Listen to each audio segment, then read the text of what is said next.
वगण मां अव्हांखे ख़बर ॾींदा हलूं त वगण ऐं भरपासे जे स्कूलनि में रहंदड़ बरसात मुतासिरनि जी का बि वार न थी सघी। चूंडियल नुमाइंदनि खां शिकायत खेनि को बि लड़ी न आयो। मुतासिर मारूड़ा खुलियल आसमान हेठि बेआरो मददगार वेठल आहिनि, कंहिं मसीहा जे इंतज़ार में आहिनि। गरीब घर छॾे छो आहियूं त तव्हां घर छॾे कंहिंजे घर वेंदव ईअं वेंदव त मजबूरी में वेंदव न। ॿियो असां विया आहियूं त असांजी हालत असांजी घर जी कहिड़ी लॻी पिया त असां टे चोथों ॾींहुं असां हिते पिया आहियूं घर में। बसि बाला ॾे ईमान ग़रीबनि जी मदद कयो। असां ग़रीब माण्हू काॾे वञूं, कीअं कयूं? तव्हां मदद ॾियो, असां काॾे वञूं? ग़रीब माण्हू बीमारी कयूं या पेट जी कयूं? तव्हांजे हुकूमत जे तरफ़ां DC जे तरफ़ां या को मुख़्तियार कार जे तरफ़ां या कंहिंजे तरफ़ां को आयो आहे? न असांखे केर बि कोन आयो आहे। असां ग़रीब माण्हू 5 ॾींहं जो हिते वेठा आहियूं, काॾे वञूं? असां बुख ते वेठा आहियूं, न कमाइण वारो न छा मज़दूरी करे खाऊं, काॾे वञूं? बीमार आहे मुंहिंजो छोकिरो, बांह भॼी पई अथसि। मदद कयो, बचड़ा नंढड़ा मरन न ज़ाल हा बचड़ा वठी मां वेठी आहियां। मां सभु हुकूमत मदद करे मां जंहिं स्कूल में वेठी आहियां, मुंहिंजी जाइ किरी पई आहे, बचड़ा वठी ख़ुदा मसवाड़ी आहे, मुंहिंजा नंढड़ा बचड़ा मरन न ज़ाल हा। मुंहिंजो हिकिड़ो बचड़ा मींहं जुड़ो थियो रोज़ी मदद कान्हे बचड़ा खे नंढड़ा बचड़ा मां मदद कयो, हुकूमत मदद मरन न ज़ाल हा। असांजा घर बुॾी विया, असांजा दोस्तरी जा बंगुलनि जा असां वटि का शइ न रही आहे, असांजा माल दाल लुड़ी विया, बचड़ा नंढड़ा वठी अचे हिकिड़े असां वेठा आहियूं। असां सां का मदद कयो, जॻहियूं किरी पयूं भाउ, असां सां का एहसास कयो, महिरबानी कयो। असांखे का शइ न रही आहे, नंढड़ा बचड़ा वठी असां सिर वठी हिकिड़े निकिता आहियूं। असां सां का महिरबानी कयो भाउ, असांखे का शइ न रही आहे।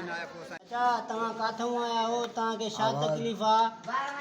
हवा वारा जायूं बीमार आहियूं, जाइ वठी मसवाड़ जी पई हाणे पट ते वेठा ॿार आहे हिते मां गिरियो आहे।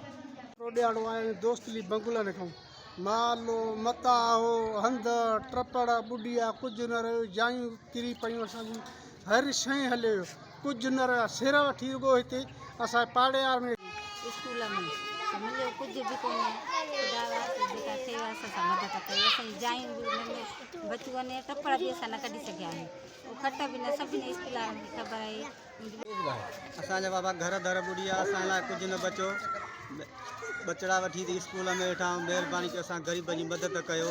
असांजा घर विया ॿनी वई, का शइ न पियो त असांखे खाइण पीअण ॾाढो गाड़ी छॾियो आहे, गाॾी करे परेशानी इहा ई आहे। तंहिंखां बचड़ा त कुझु राशन पाणी ॾिनो वञे, ग़रीब राति खां वठी जेको वेठा आहिनि केरु बि कोन पहुतो आहे हिन वक़्तु। सॼो ॾींहुं गुज़री वियो आहे, को बि वार लाइ न पियो। अलाह जे नाम ते पंहिंजो गंज मां ॾियो भाउ। असांखे कणकूं बि लुड़ी वयूं, सारियूं लुड़ी वयूं, हर शइ असांजी वई। मुंहिंजा बच्चा असां ग़रीब ऐं मिसकीन जी हथ वठी न असांखे राशन मिलियो, न खाधे पीते जो कुझु सामान मिलियो आहे। महिरबानी करे असांजे राशन जो खाधे पीते जो सामान ॾियो वञे। असां चोथों ॾींहुं आहे, टियों असां हिते रहियल आहियूं।